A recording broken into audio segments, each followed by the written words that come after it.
forward. Welcome one, welcome all. We are back with a special pre-holiday edition of the Wax Chronicles. Nothing too crazy planned for this one. We have a special report from the one, the only, the in the field reporter, Tanner Lund.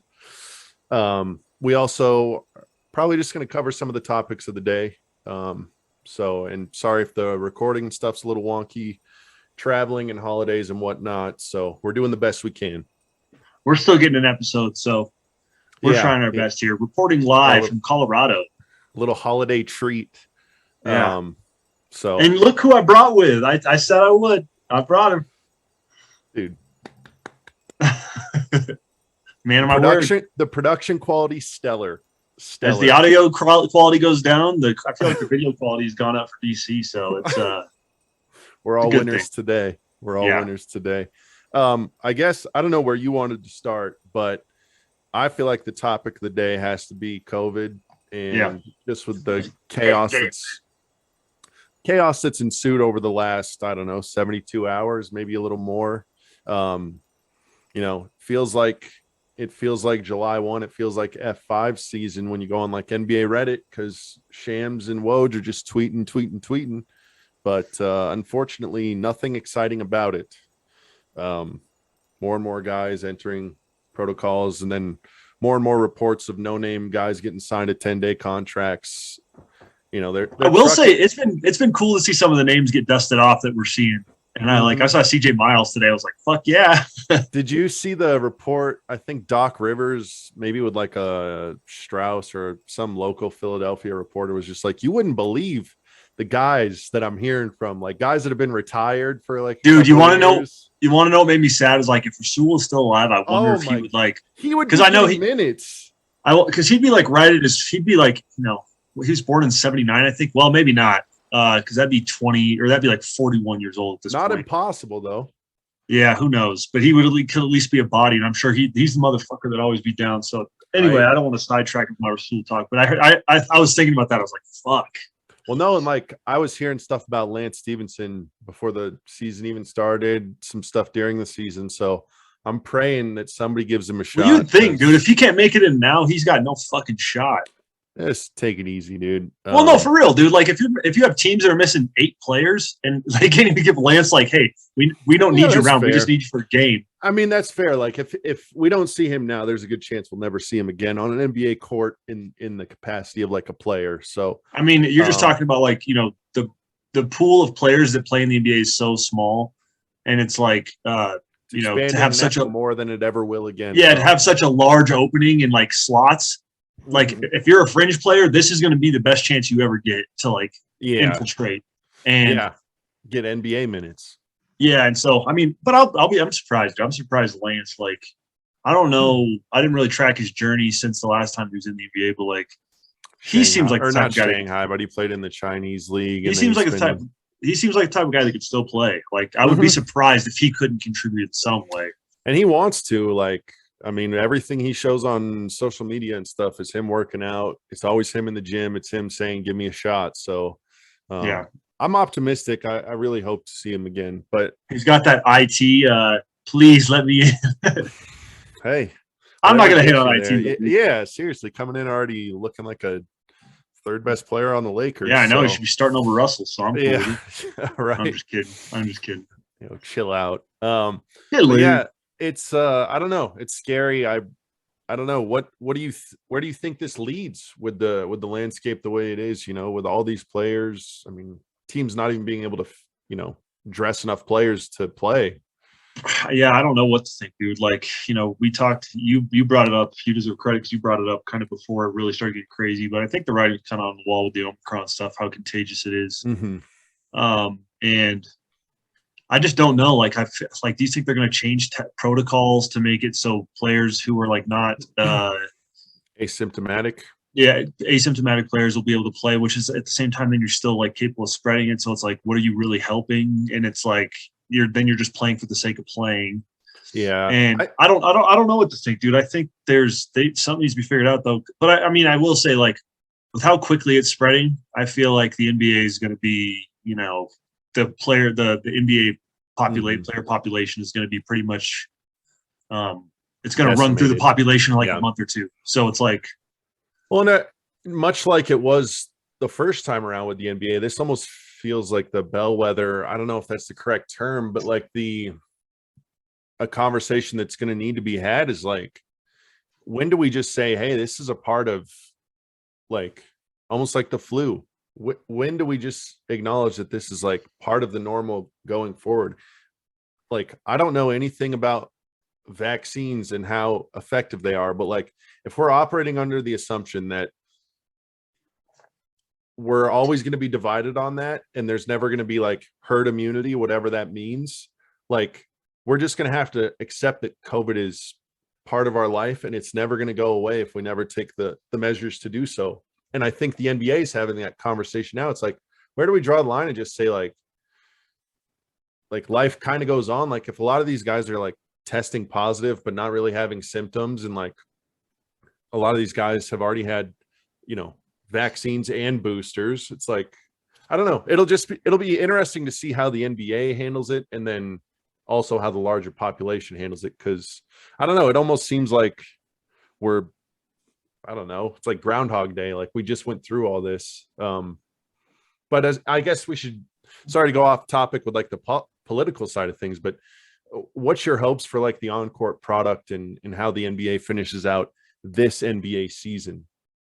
I just hope that this is like what I think is an ideal solution. Well, I don't know if there is a solution based on the thing you said, which I believe, but like it was something that Joel alluded to like last week, where it's just like last year they took everything so seriously with like the protocols and stuff, and it's just like they just need to take it more seriously. Like, and not the players. Like the players will follow the rules, I'm sure, or the majority of them. And so if the rules are relaxed, then they're going to go by. They're not going to, you know, hole up in hotel rooms if they don't have to. Yeah. And so, you know, they're just like humans like you and I. And so like if they're vaccinated and they want to like go get dinner with their family or a friend, like they can do that. But like, but anyway, back to what Joel said was like, you know, the protocols this year are completely different, it seems like, from the sounds of it. So it's like, I feel like the first step, which I'm sure they're already doing or have done or working on, you know, putting in place, is like really tightening up on the protocols, which I think is a good idea. Like, obviously I want the players to be able to have lives and stuff, but like they need in terms of like, I don't know. They need to find that balance between last year and what it has been this year. Cause like you were saying, it seems like the protocols were much stricter last year, but that also came at a cost. Like, I don't know if you listen to much of like the JJ Redick podcast last year, and he's made no bones about it. Like that COVID testing and the routines and stuff, he talked about it with almost every other NBA player that he brought on during some of those time periods. Cause it was just like, it was so inconvenient for them. So it sounds like maybe going fully back to that. I mean, once the cat's out of the bag, how do you get the cat back in the bag? Right. But maybe they can, you know, move it back towards that a little bit, kind of button some things up. Cause I mean, it doesn't look sustainable if the route stays the same. If the thing is though, at the end of the day, if you're going to do all this testing and then just let positive players play, what's the fucking point of testing? Yeah. It's like, hey, then it just turns into like regular work. It's like, hey, you don't feel well, don't come to work. If you feel sick, then don't play. That's what I was alluding to with the like flu and kind of larger stuff we were talking about earlier. But it's like, I don't know. It'll just be interesting. I mean, we're in unprecedented times with a lot of this stuff. My hope is, I just hope that, I don't know if they take, you know, a blackout week where they just say, hey, we're going to tighten up our protocols. We're going to build out some stuff for, you know, if we need to do multiple bubbles in multiple regions, like however they need to do what they need to do. If they have to take like a week off and just say, hey, some teams are going to lose 3 games, some teams are going to lose 2 games, I'm all for that. But I just don't want them to like not do anything and then it get to some point of no return where they're like, okay, this can be bubble 2.0. We're going to shut down for like weeks. Yeah. I think that's the one thing they need to avoid. Like for the sake of the players, like I would almost prefer them not have to do a bubble. I would prefer, like, my ideal solution, I don't know how much this would help everything, but just quit having fans come to the building and you know, protocols with the players a little bit. just like, Yep.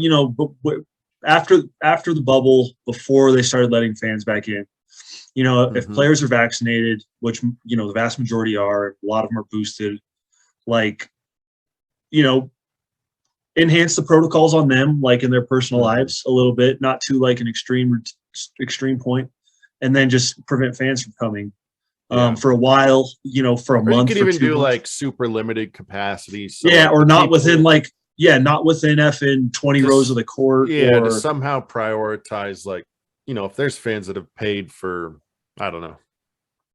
I mean, but that's the kind of stuff the NBA is going to need to consider. They got to do something though. I think we're yeah, both in agreement yeah. on that. And it's crazy to think that, like, I think it seems like for the foreseeable future, COVID is going to be a thing, just due to like the resistance of some people to want to, like, get vaccinated and wear masks and stuff. But it's hard to like see that and have to accept that, just based on like how bad COVID is and how it really takes people out, and like in certain populations. And it's tough to, like, because I don't think anybody wants it to be a part of like our lives moving forward, but Yeah. it's tough to like envision this like the flu, where it's just like, yeah, whatever. If you don't feel good, you don't need to go get tested for the flu. If you feel sick, don't play. But it's like, I feel like COVID's way more serious than that. And it's like, I don't know. There's just so much stuff. It'll be interesting to see how like the next 6 months, year, 5 years play out, and like what COVID looks like 5 years from now. It'll be interesting. Yeah. Well, no, and I just hope we still have a reason to talk in like 3 weeks from now. Hopefully they can do something to keep the season on track. Yeah, I hope so. That's my main. I hope so. Yeah. Well, I don't know. I guess we should, speaking of on the COVID tip. No, we got to talk about Kyrie, dude. Oh, of course. Of course. You brought it up to me and I didn't think anything of it, but then I went on Reddit and I was like, wait, this is like a hysterical thing that's happened, and it's not just like some like, oh yeah. It's like there's like the funniest thing. Yeah, the fact that it's never funny to make light of like another person, like if somebody has like a medical, but my goodness, man, the irony of that one kind of. Yeah. And I mean, I think, everybody who watches this will know, but what happened was Kyrie, the Brooklyn Nets, which something we talk about, I feel like every week on this, is what's going to happen with Kyrie? Is he going to be traded? Is he going to play? What's going to happen? And, I think, what was it, a couple weeks ago, where I said eventually Brooklyn would just cave because they're going to start sucking dick, I think were my words. And, more or less that's kind of happened in a roundabout way. I mean, they haven't started losing a bunch of games, but they lost a bunch of players, and Kyrie's back on a part-time basis. Yeah, so Kyrie's back on a part-time basis, presumably to play road games. And, now that he's playing and like, getting ramped up, he's subject to the NBA's advanced testing and protocols. And sure enough, he was, I believe it wasn't an exposure. I believe I saw it was a positive test literally the day after he was like cleared, which that's Kyrie for you. So thank you, Kyrie, that's the Kyrie experience in a microcosm. In a nutshell, for sure. So very interesting. I mean, from the basketball perspective, though, that's got to be pretty exciting if you're Kevin Durant. Guys, I mean, can't win with these cats. I don't like. Pretty brutal. I don't know. I think Kyrie will be able to help him out. It'll be weird to see how long. Like, he's the type of guy that seems like he wouldn't have much rust to knock off. Oh God, yeah, I would agree with that. Who knows? Like, I don't know. I'd be surprised if it took him a long time to round to form, but it'll just be interesting to see how he kind of reintegrates in and what that looks like. Only being like a half, playing half the time you're available to. So, yeah. I don't know that one. I'm be like Kawhi Leonard, dude. Yeah, seriously. He does all right for himself. Yeah. The modern NBA is so soft. Yeah, for real. But I don't know. Did you want to do a quick rundown of a couple surprise teams, then go into the report? Yeah, let's. Okay, so you look like Boba Fett with that hat on. You got the Boba Fett hair. Since when do you wear a Blue Jays hat? What the fuck? Fuck you. Tell me what to do. I was looking through the standings. 3 teams jumped out at me in each. I want to know your thoughts. I guess we'll just start with the Cavaliers. how sustainable do you think it is, since we need to talk about them every single podcast? This is the Cavs cast, dude. We might as well try and get on their effing network or some shit. Seriously. I I'll mean, just let you go off on it. well, let's put it. How about on 3? We both say, is this team going to make the playoff? Well, I mean, that's almost like a foregone conclusion. They're going to make the playoffs at this point. Mm-hmm. I just don't get it. I don't understand. I mean, I saw a post on Reddit today. I'll be honest, be transparent. I didn't read it. I just saw the headline, and it was like, Darius Garland and Ricky Rubio are the best backcourt in the NBA. I'm like, well, fuck. I don't believe that for 1 second. I don't know what metric you're using for that, but I was like, I mean, even the fact that they're in a conversation is like something I would have never guessed in a million years. And Darius Garland's looking like a legit motherfucker. Well, and the crazy part is like they're almost like forcing us to not even question like playoff team. It's like, are they a contender or a pretender? Are they a 3 seed or are they a 6 seed?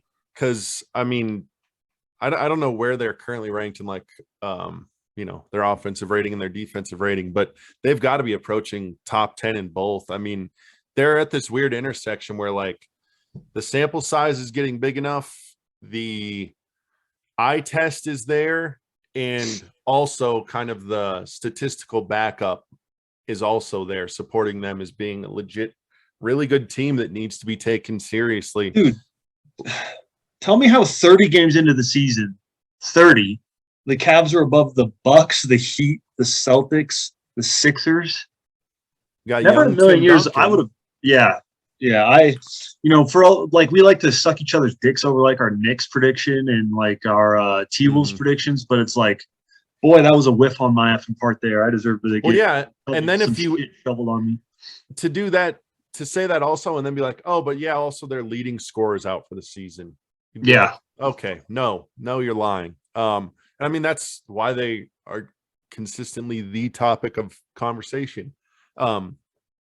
I think they're going to be in solid contention for like a top 4 seed. I still don't know if I'd put money on them to like make it out of the first round. Yeah, I would be hesitant to say that. And I think, say they get the 3 or the 4 seed, I feel like that's a conversation everybody's going to be having. Like, oh, this is my upset pick. Oh, they don't got the proven playoff medal, blah, blah, blah. And it's like, I mean, the storylines are writing themselves, but if you're a Cavs fan, you have to be thrilled that 2 years ago, it seemed like you were in the, absolute like wasteland. And now you're, they were a bunch of wastemans. Now they got one of the brightest futures in the league. So, well, what do you think about the Ewing theory stuff going on here? Like, you remember the Ewing theory from Book of Basketball, where the best player goes down and they somehow play better. It's like, is he? Yeah. So I don't know what you think holding about them back. So I don't know. Sexton, I mean, I think the writing's kind of already on the wall for him as it was, just based on all the rumors you're hearing, like the fact that they didn't want to extend him like for what he wanted. But it's crazy because, like, I mean, I guess there really is something to like fit, and you can be a great player and might not be the best fit for a team because, like we've talked about, he's legit fucking stud, and like also the difference is Sexton's like all offense, no defense. He's a pretty effective, which is weird scorer. because like I feel like the reputation coming out of college was like, I guess all you gotta do is slap the floor a couple times, but and like the size on the perimeter does not get exposed nearly as much in college. That's a good point. So that's a good point. But I don't know. I think just by the fact of any replacement is going to be a better defender than him, and they brought in a plus defender in Evan Mobley, who's somehow already like one of the most elite defenders in the league as a rookie. Like if you were to put Sexton on this team, I still think they're probably this good. Yeah, I agree. The thing, I don't think he would have driven them to be better. I don't think he'd drive them to be like a ton worse. He'd probably add. They were playing well with him. Well, yeah, and they, one thing that I see a hole with on their roster is the perimeter scoring and like the, I guess, wing scorer, because outside of we talked about that last time. Yeah, I mean, they got like Markkanen who can shoot from the outside, but they don't have like like a guy who can cut, also be a pick and roll ball handler. So, I mean, obviously when Rubio's in, they kind of have that flexibility with him, but even he leaves you something to be desired as a shooter. But I don't know. I mean, I think this Cavs team was going to be good regardless, whether That's just Sexton got crazy, injured dude. or not. Yeah, It's just it crazy is. that they're this good. What a surprise. I mean, one of the biggest surprises of the last like 10 years in my Also, opinion. shout out to K Love, dude, for like, because the one thing is like, we taught like to be this, I feel like to be this good, this team, a team overachieving expectations to this degree, you have to have like a good culture and guys who play well together and get their roles and, like care about each other and want to win. It's like, and again, we've talked about this before, who knows how overblown it was in the past, but it's like a few years ago, K Love was like, intentionally getting 3 in the key, giving up in the middle of the games, just for all intents and purposes. There was at least from what concerns last year with him. Yeah, yeah. And so like seeing them, like he was not shy about showing his displeasure. And so like for him to, I mean, again, I don't know what's going on in the locker room. Like people can get frustrated and that doesn't mean they're bad teammates. So I'm not going to say Caleb was being a bad teammate, but to see like him excelling in his role like he is, I just wanted to give a shout out to Caleb. And he's like one of their biggest cheerleaders, comes in, good energy off the bench. Like, I mean, I don't know. I never saw this version of Kevin Love. I would have never predicted it, but like, I thought he was going to be. That we're seeing it. Yeah, I thought he'd be out of Cleveland long before he got to a point where he's going to produce for them and be like, star teammate. Yeah, I'd agree with that. And again, we can't go without mentioning JB Bickerstaff, who is probably going to deserve some Coach of the Year love. I mean, there's not one person in the league who deserves it even remotely close to him. Yeah, I mean, you couldn't argue one. Maybe like Taylor Jenkins. That'd be like the only. Yeah, I mean, it's Billy Donovan maybe, but I don't know. The Cavaliers are just the most feel-good story right now. Yeah. I mean, there's just praise to go around for everyone. I don't think there's. I mean, the only bittersweetness to it is the Colin Sexton injury, but even then, people are finding a silver lining. Yeah.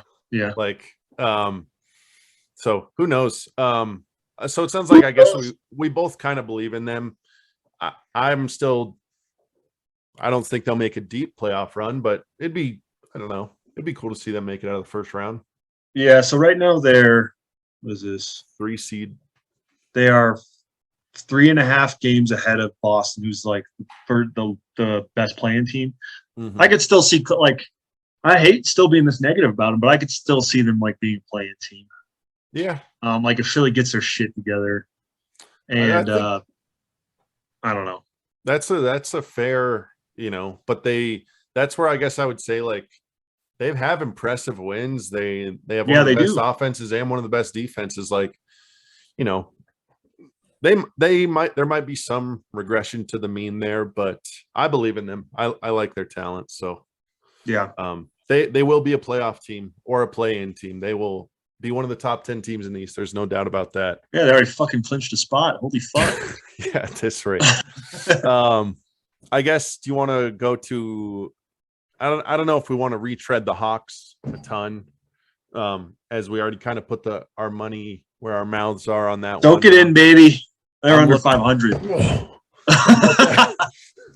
I'm still waiting to cash my money in the bank and watch you bust your ass. Dude, that was that close, dude. That was almost a disaster. That would have saved this episode. You should have done it on purpose. Try to play it off like an accident. Dude. That's slapstick. No, yeah, that's comedy. Golly, dude, I'm about freaking hoo-wee. So yeah, sorry I don't know if we want to go in on the Hawks. I feel like we've talked about them a fair amount as well. Well, we give the Cavs all the time. We might as well. I mean, I got the conference standings up here. They're the first team out right now. I don't know. Looking at the conference standings, I don't want to sidetrack what you're saying, but Pacers are only 2 games out. Don't sell the farm yet, motherfuckers. Please do. Don't. Please do. When they choked away that Warriors game, I'm out. Dude, no, but you have to think about it like this. It's like that's a tough loss, but not in a million years would you have expected them to win that game in the first place. Yeah. So the fact they were in it should make you feel good. And the fact they were on a 3-game winning streak before that, dude, they're only 2 games out. You know how easy it is to flip that? Sorry, I'm like in a real tight fucking space here. Holy shit. This podcast is a disaster, dude. No, it ain't. As long as they can hear, it'll be good. Fucking breakdancing on the floor. Oh God! Shouts out to Kirk Kaufman. I don't But got the no. lubricant on the floor that'll help me out. Blech. Um. So, anyways, I mean, I don't know. You have more faith in the Pacers than I do. They've given me no reason How to dare believe you? that. I mean, How proof dare you? like win a close game. Win a game. Go out and win a game. Don't win it in the second quarter. Like, earn a fucking W out here. Ugh. Yeah. They're allergic to it, though. Anyways, enough of the Pacers. I guess the other team that's kind of a surprise for most would be the Bulls. Where do you think they Ah, balls. Dave, don't you mean Dave Balzac? Dave Balzac? Where do you think they end up? Are they a contender? I mean, they're second in the East right now. I mean, I think their peak is second round exit, Yeah. but I think the odds for that are pretty high. Yeah. Like I mean, I think they're like I didn't think they'd be as good as they were. That's another team I deserve to get some shit shoveled on me for. But I don't think that if push comes to shove and they're matched up with like the Bucks or the Nets, because I think the odds are high that they'll end up against either the Bucks or Nets in the second round. I don't think they're Yeah. either of those teams. So I think it's a good this is obviously a good building season for them, and like they've proven like they made really good moves in the offseason, and Billy Donovan's doing a good job, and like they're doing all this without Patrick Williams, who supposedly one of their best defenders. We'll see how he fits into all this, but in theory, he's their like answer for every big wing. Yeah, so I think this is a promising season, obviously, but like, I don't know. I'd be interested to look at our contract situation. Yeah, like what is DeRozan? He signed like a 3-year extension. And then we signed. Well, I mean, I guess they're probably pretty much set for the next 2 years or so. Lonzo got what? Like what's Vooch at? Vooch, I think Vooch had like 2 years left. Maybe he goes unrestricted in a year or two. Where's Vooch at? Let me pull it up. And then Levine's getting the extension or got the extension. Carry the podcast, dude. Anyways, I actually might disagree with you. I think they have all of the they have the parts to be a surprise conference final team. Really? You think so? If you think they came across the Bucks in the second round, they'd take care of them? I don't think I would pick them over the Bucks. I could see a universe in where I'd pick them over the Nets if like whatever the Kyrie situation is, I don't know what the fuck that looks like come playoff time. And also like Harden, I mean, it's 30 games in.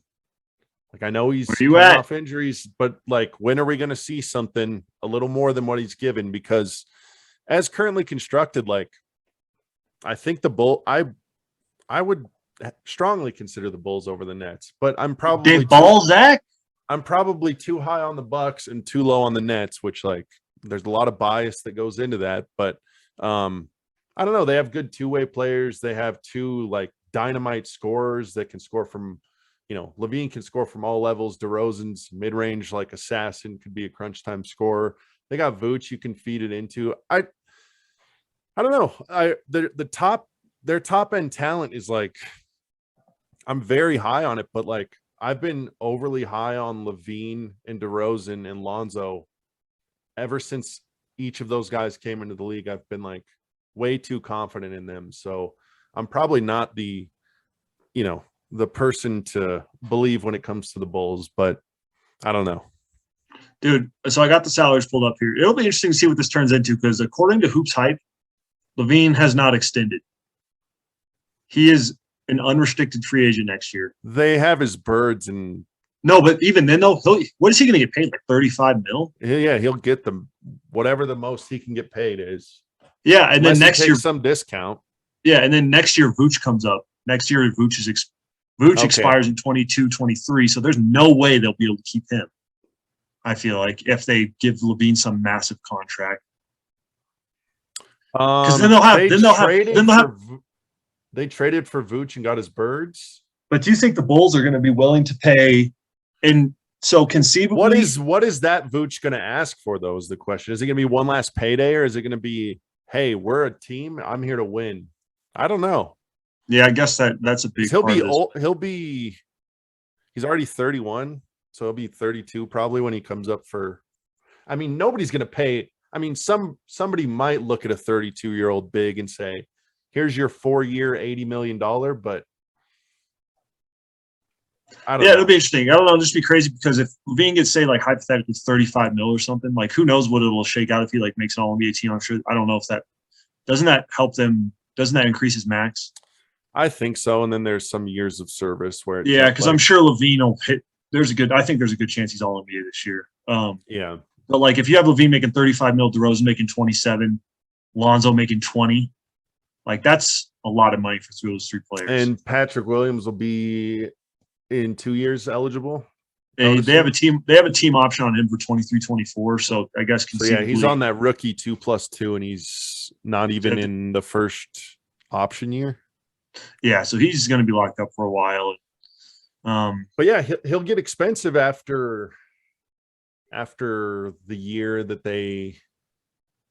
Oh, it might be. Hey, Bulls championship window closes in 3 years. Yeah, we are going way too deep on that.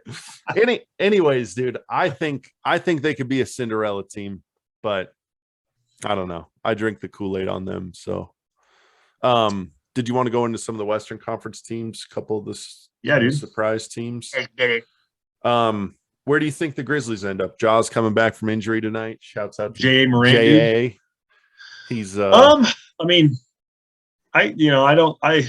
it seems like they're kind of like the Cavs of.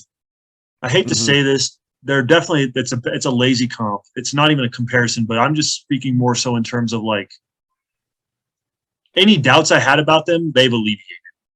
They've proven they can win without their best player on a consistent basis. All their role players are more than role players. They're not just a bunch of role players and John Moran. A bunch of two-way players. Yeah, they have a bunch of good players, and they play the right way, and they'll win games. It almost feels like grit and grind Grizzlies, not in the sense that they play the same, but in a sense that they're going to beat teams, and they're going to beat your ass every night, and they're not going to drop games. In the doldrums of the season, like a team like the Lakers could easily. They're the team that's losing 5 in a row. Yeah. I mean, like, I don't know. These like young, scrappy, like athletic teams that have some fight in them, and the Grizzlies got a ton of that. They're going to catch a lot of teams on second night of a back-to-back and win games that, I don't know. You love teams that win those games, the ones that don't just roll over. Fuck around, yeah. Yeah. So, that's the teams that you and I always pray for and never get with the Pacers and the Pelicans. Right. I get the opposite of that. Right, exactly. Prima donna bitches. I for whatever reason, dude, calm down. Don't go so hard on the Pacers, dude. I do not believe in them to get out of the first round, though. The Grizzlies? Yeah, it's tough, dude. Like if they are not the 4 seed, they pull like the Jazz or the Warriors or the Suns. I'm sorry, but Well, yeah, and then if you even go down to like Nuggets, 1, 2, 3, Lakers, Clippers, I'm like, yeah, like I'm not going to just outright pick them unless there's like some injuries or some weird extenuating circumstances. So, but no, I believe in them to be a playoff team potentially with home court advantage. Is potentially. Do you Cleveland or Memphis? Which one's further east? Probably. I mean, I would guess it's Cleveland. Sorry, that was just a thought. Because I was thinking, welcome to the geography cast. Well, no, they're like Cavs West, but it's like they're not even West. They're Cavs. Well, I was talking about conference alignment, not geographic alignment. I know, but all right. I guess I won't add a little spice to it, dude. Whatever. I guess that's not what our fans want. Hey, yeah. Any Bailey fans in the chat, dude? Please let us know. Do you give a fuck? Do you give a fuck which city is further east? Yes or no? Somebody help. No, we could do the classic bullshit YouTube comments where it's like if you agree with Bailey, subscribe if you agree with Tanner. So either way, we're getting. How about unsubscribe if you watch the video, report the channel. About that. By the way, dude, did you even watch last week's podcast? I bet you didn't. You bitch. How am I supposed to do this, dude, when you ain't even watch it? I edited it, dude. I edited it twice. All right. Fuck. I'm the only one watching this shit. It's me and Jesse now. You're big time in me. I'm like a week behind, dude. It's easy, How dude. you When gonna you're yell doing at the something- talent like that, dude? I'm just when they're being prima donnas who are too good for the team. hey, I'm a Pacers fan, dude. Part Part of my DNA. of my DNA. dude. Let's get the fuck back on track, dude. Quit airing out our So, dirty laundry. what and is my lack further of east? commitment. New Brunswick, New Jersey, or all right. Anyway, Grizzlies. They're a playoff team. Bitch. Fuck you, dude. They're a playoff team. Let's see how far I'm they actually go. curious now. I want to know what's further east, Cleveland or Memphis. It's got to be Cleveland. It dude. always I mean, works. It works every uh, time. actually, I don't care. So just for the posterity, I'm just kidding. I do Touche. care. I do care. No, dude, I don't know, dude. Realignment's about to be a topic in the NBA. They're going to add an expansion teams after this COVID bullshit. So, Think so? yeah, they got to. You got a source on that one, dude? You don't got to say who it is. Just let me know. Well, no, it was just all this. It was all the speculation. We're plugged in. after- When they thought the pandemic was done, before this like kind of recent late summer flu season, whatever, Omicron, there was speculation that the owners were like, "Hey, we got to fill in these gaps." This What are they loss gonna of do? Are they gonna do the lazy round and just do Las Vegas? That would suck. I saw like there was speculation about like Las Vegas, Seattle. Well, dude, but yeah, I mean, I think they won't have to realign because if it's Vegas or Seattle, that'll just be another Western Conference team. They'll contract the Pelicans, and we'll be fine. It'll be a break even. You wish, dude. You wish. Only life are that easy, dude.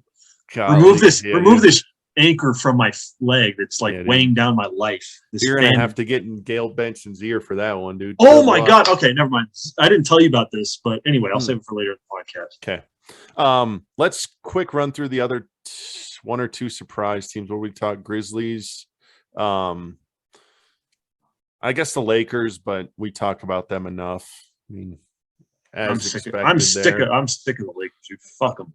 Yeah. God, I wish LeBron wasn't on the Lakers, dude. Nothing to say about them. What about the Mavs? I mean, are you to the point of like concerned that they could fall out of the play-in? Because like Blazers are right there knocking. If Dame's like, hey, let's retool. And New Orleans. All right. They're only like after they Really? won. Dude, they won back-to-back games against the Thunder and the Bucks, and they are now. What is it? Let me see. that here. was not the Bucks team. I don't care. It's a win. They're 3 games out of the 10 spot, dude. It ain't over. For the viewers at home, the Bucks were massively depleted, I believe. They had Drew Holiday, their second best player. So Yeah, and he shove went it. off and dropped like 50 or something almost. 40, dude. Shove it. 40? So, Shove it. dude, and even then, their roster's better than the Pelicans. So I don't want to hear it, dude. That's a big time win, That's debatable. dude. A win Um, is a win. A Pelican, every win for the Pelicans is That's a big fair. time That's win. They fair. fucking suck. There ain't no moral victories in the fucking standings. So Yeah, it's like you think about it when you go through the schedule, like you get the Pacers schedule and you look through like, oh, this Oh is yeah, tough. you would never I look at the their- Bucks. I'm like, that's a loss. Yeah, But it's good like point. by hook or by crook, dude, it's a win. I don't care if it's a cheap ass win. Those are the best kind, dude. Yeah, exactly. They squeak one out in overtime against a team that's in like 4 of its 5 best players. I don't give a fuck. Hey, I mean that is the type of stuff though that like you gotta get wins where you freaking can. Yeah, and they almost didn't get that one. That would have been talking about Yeah. depressing. I would have been like, Christ almighty. So I'm saying with the Pacers, dude, they tried to steal one. They fucking Anyway, let's talk about the Mavericks. I think I will say they're doing an admirable job treading water with Luka, like in and out of the lineup, and like the fact that they're they hovering at 500. I'm impressed by that. Yeah, that's fair. What is he missing his 5th straight tonight? Yeah, and I will say, like with Luka back, I don't see them being that much better. Like I see them being a team that's like, I saw them like with Luka at full strength all season. I saw them probably being at best like a team that was maybe I take 4 that back. seed, 3 seed, maybe 10 games over 500, best case scenario. So like 52 wins max. Like, well, that's a pretty good job. Maybe not that high. I forget what I put them in the season preview. Maybe 46 wins, but it's like I'm impressed that they're treading water without Luka. But I think they'll end up around 500, whether that's playing or they'll probably be playing team. Which that doesn't surprise me too much because I think the Mavericks are not that good. They don't have a good enough team. Yeah. Well, yeah, and it's like, we can get all caught up in this stuff, but like they're 1.5 games out from the 5 seed. So it's like it's still so early that it's that close, but it's just, I don't know. There was, like preseason favorite for MVP was like Luka, I think. Like they were projected to be, I don't know, different than a 9 seed. But I will say one thing that's kind of cool about each of the conferences is how many teams there are around 500 in each of the conferences. It's like a handful in each conference. It's pretty sweet seeing like the interplay between the two. Anyway, what were we going to say? Well, no, that'll get really interesting. Hopefully, it can stay some version of this tight all the way up through, because that could make the play in and every little game down the stretch be so important, which would be just good for the NBA. But no, I was just going to say I agree. The Mavericks probably end up somewhere in the play in. I'd be shocked if they fell out of that, but I don't know. Stranger things have happened. And hopefully Lucas starts hearing some of the echo chamber, because I never thought they'd turn on the golden boy, but man, people are, I don't know, this like slow start coming in overweight stuff. If there's one thing we've learned about this is people hate fat people. So yeah. I say that in jest. I don't think Luka and Zion either of them are fat. They're just big guys, and obviously you're going to lose weight when you play at the highest level of basketball, 82 games. But like, I feel like that's people always go straight to that. It's like, oh, you're fat, you don't care. Well, and to speak for, like, I love food. I love good home cooked meals. It's like if you're the person who likes that and was raised on that, and then like you're told 9 months out of the year, hey, you can't partake in any of that. Everybody who's wired that way is going to go kind of buck wild when they have the opportunity to. And it seems like, young players take a little bit longer to figure out that it's a 12-month a year job. But I don't know. Hopefully we'll be able to see both those guys slim down, svelte, wreaking havoc on the league again. So maybe not Luka. Fair. That's fair. Quit complaining, dude. All right, so that's it for all the washed up takes for the day, the recycled takes that you come here for. I guess we'll jump into the report, dude. Birdie says you were at a basketball game recently. Yeah, I was, and it was a monumental experience in my life. To follow up with I guess a week ago's conversation, Madison and I went to a Lakers game. We saw LeBron, and then shortly thereafter, 5 days after, the Pelicans were in town to play the Thunder. So we had seats the second row up off the floor, right by the visitor tunnel in the Paycom Center in Oklahoma City. So I just kind of I still am coming down off the high of touching every Pelicans hand and David Griffin's hand. So I've told Bailey, shouts out to the Short Kings.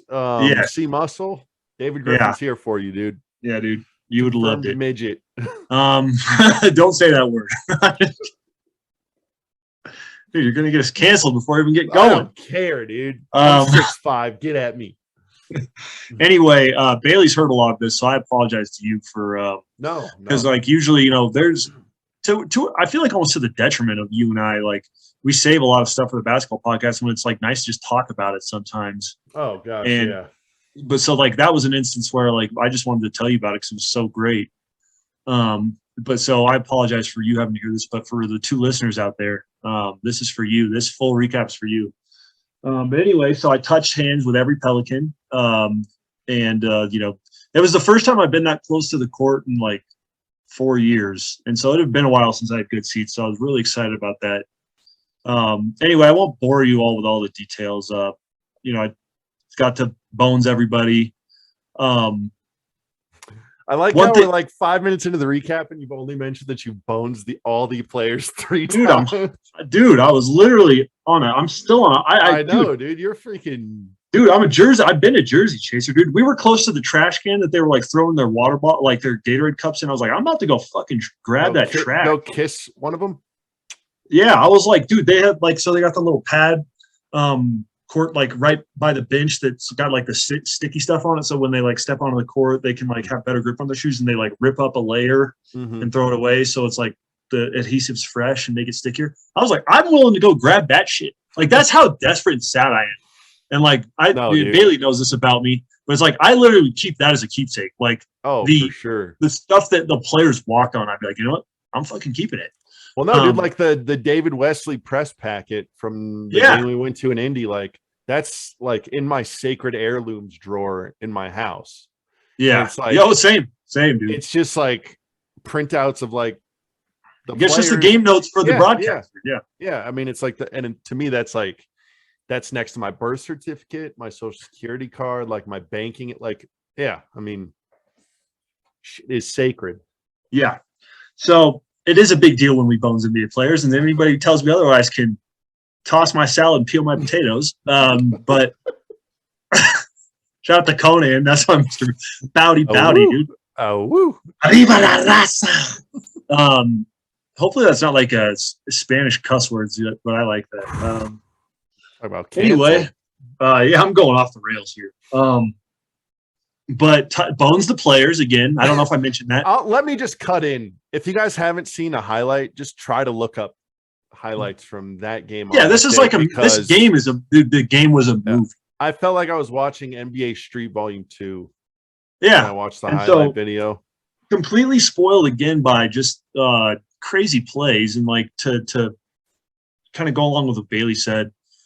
Brandon Ingram had a huge poster dunk. Trey Mann again, like fuck. He went from being a motherfucker I didn't even know who he was to he's literally like Gerald Green. It feels like the idea of Gerald Green coming out of high school. All he does is cross game over, shoot threes, and jam on motherfuckers. The first like three, and I feel so bad. I mean, we're on this podcast talking about basketball. The first like 3 Thunder box scores I checked this year, I was like, Terrence Mann, what the? I was like, wait, no. And then like it took a while. I was like, this dude is another dude that also exists. So yeah, you're not the only one. Anyway, I might as well suck Trey Mann again because he's given me like super adrenaline. Like he hammered it again. And so that was crazy. And then like, obviously this is what it all came down to, but Brandon Ingram, absolute stone cold murder in the like last 4 minutes of the game. The Pelicans didn't really do anything other than just give Brandon the ball and let him try and figure something out, which he did, 65, 70% of the time, which is, a remarkably high rate when everybody's looking at you. And then obviously we get to the point for anybody who's seen the highlight, anybody who hasn't, you literally need to watch because it's a game of the year situation. And it's it's absolutely just unbelievable.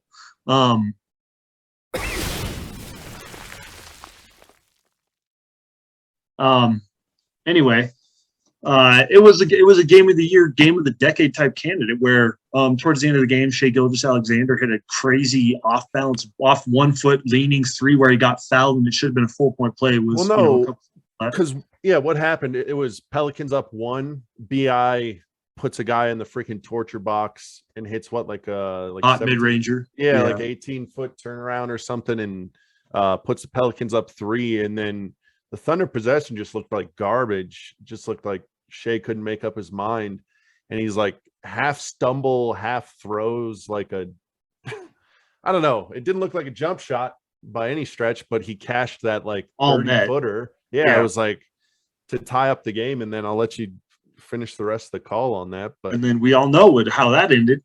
Devontae Graham, 61-footer, game winner, longest in NBA history. And so, I hate to be this guy, but the angle I was sitting at, that thing looked truer than true. When that thing was like at its peak trajectory, it just felt like it had a really good chance of going in, and it was like I could talk about that moment for 10 minutes probably and how cool it was to be in the building. But anybody who's seen the play, anybody even kind of pays attention to basketball has heard about this play at this point. And it just absolutely miraculous shot, one of a kind. Well, and there's a million times on that shot where you're like, the line's good. Like even when you're in the gym, it's just like it never goes down. It never goes down. Yeah, exactly. So the line to be good and then for it to freaking cash, like, oh. Yeah. So that was absolutely unreal, surreal. I mean, it's the first time I've seen a buzzer beater in real life, first time I've seen a game winner in real life, and it just so happened to be, NBA history. And so just absolutely unforgettable, everything about that.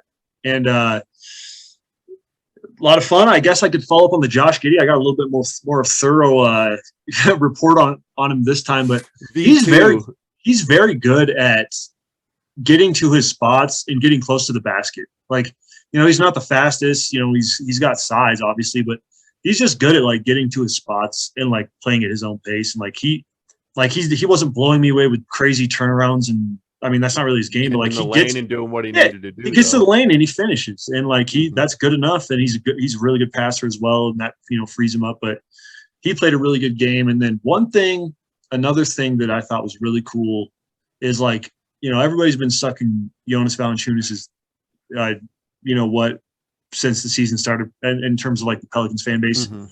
And I think the secret's on him. He's a great player. He's one of the Mhm. best centers. But watching him in person, I really got a chance to pay attention to like every single time the Pelicans miss a shot, he makes the defense work to get the rebound. He's like camped out in the lane.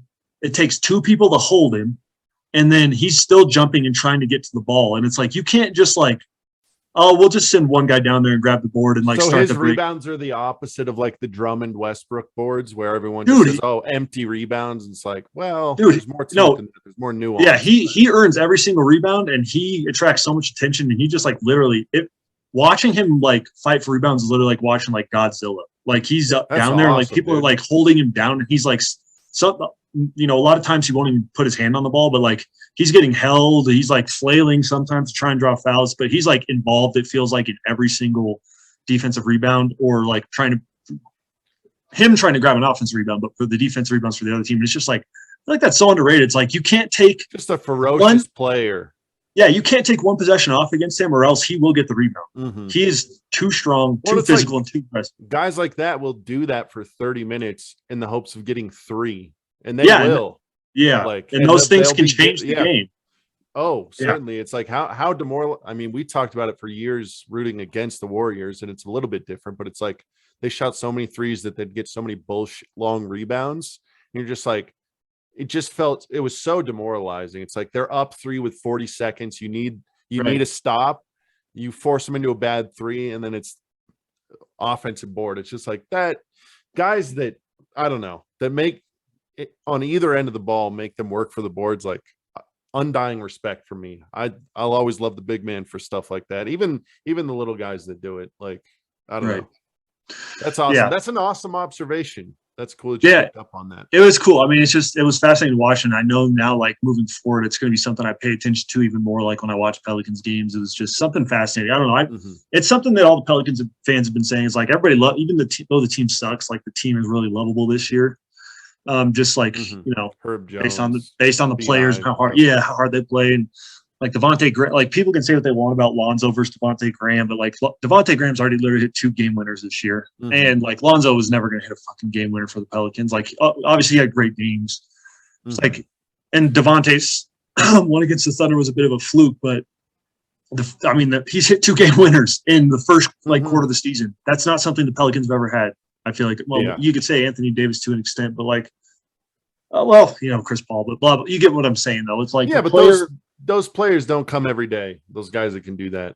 Yeah. So anyway, it was an amazing game, and then like afterwards, it was cool. There was a girl wearing a Devontae Graham Kansas jersey who sat a couple rows behind the Pelicans bench. Devontae Graham gave her his headband after the win, and it was just a magical experience. I mean, it was you can't beat an NBA game in person, especially when you have decent seats, and especially when you're touching the players' hands.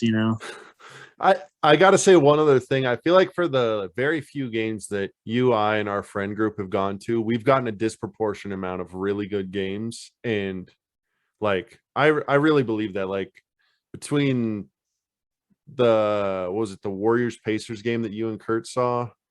Yeah, that was a good one.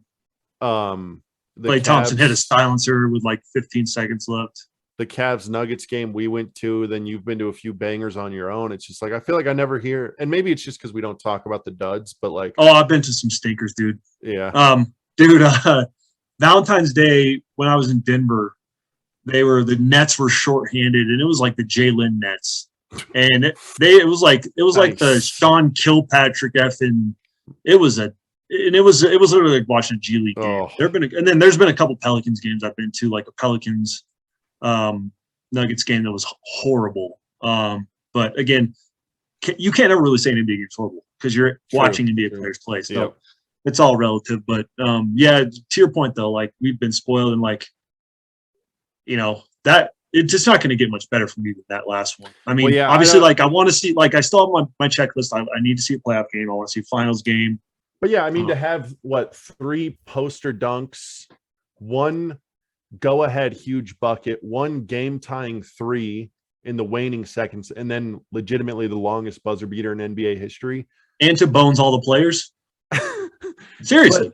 But, yeah, that's sick. But then literally, but to have 3 poster, like we talked about, it's like how many poster dunks had you seen period before that? You've seen some crazy posters. Yeah, I've seen like 5 in the past 2 games now, which is unreal. Yeah. And yeah, so you have stuff you need to get to. I got stuff I need to get to. We'll probably be cutting this one short. Was there anything else you wanted to add, bro? Oh no, we could stop with that. Sorry for the abrupt stop though, and any audio quality issues that we might be running into with this one, but hopefully it's something to tie it to, I guess, hold us over during the holidays. Yeah. All right. Well, I guess we'll leave it there. Hopefully we'll be back next week with another episode. In person. Yeah. There might be some in-person stuff in the works. Who knows? The holiday season brings people together, they say. Yes. All right. Well, Merry Christmas, everybody, from Wax Chronicles. Say Merry Christmas, bitch. For the 12th ending. Yes. Happy holidays.